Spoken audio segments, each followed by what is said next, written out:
شروع کرتا ہوں اللہ تعالیٰ کے نام سے جو بڑا مہربان نہایت رحم کرنے والا ہے۔ السلام علیکم ورحمۃ اللہ وبرکاتہ۔ دوستو، اگر آپ حدیث سننا پسند کرتے ہیں تو ہمارے چینل کو سبسکرائب کر لیں اور ہماری ویڈیو کو اپنے دوستوں کے ساتھ لازمی شیئر کریں۔ اللہ تعالیٰ ہمیں ان حدیث پر عمل کرنے کی توفیق عطا فرمائے۔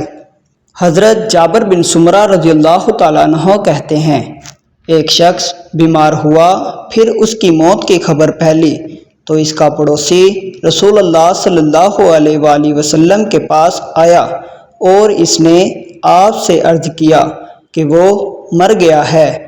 آپ صلی اللہ علیہ وآلہ وسلم نے پوچھا، تمہیں کیسے معلوم ہوا؟ وہ بولا، میں اسے دیکھ کر آیا ہوں۔ رسول اللہ صلی اللہ علیہ وسلم نے فرمایا، وہ نہیں مرا ہے۔ وہ پھر لوٹ گیا، پھر اس کے مرنے کی خبر پھیلی، پھر وہی شخص رسول اللہ صلی اللہ علیہ وآلہ وسلم کے پاس آیا اور عرض کیا، وہ مر گیا ہے۔ نبی اکرم صلی اللہ علیہ وآلہ وسلم نے فرمایا، وہ نہیں مرا ہے۔ تو وہ پھر لوٹ گیا۔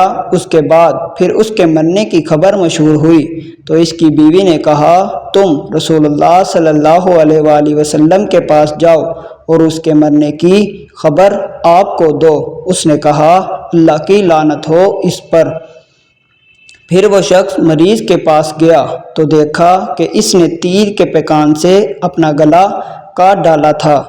وہ نبی اکرم صلی اللہ علیہ وآلہ وسلم کے پاس آیا اور اس نے آپ کو بتایا کہ وہ مر گیا ہے۔ آپ صلی اللہ علیہ وآلہ وسلم نے پوچھا، تمہیں کیسے پتہ لگا؟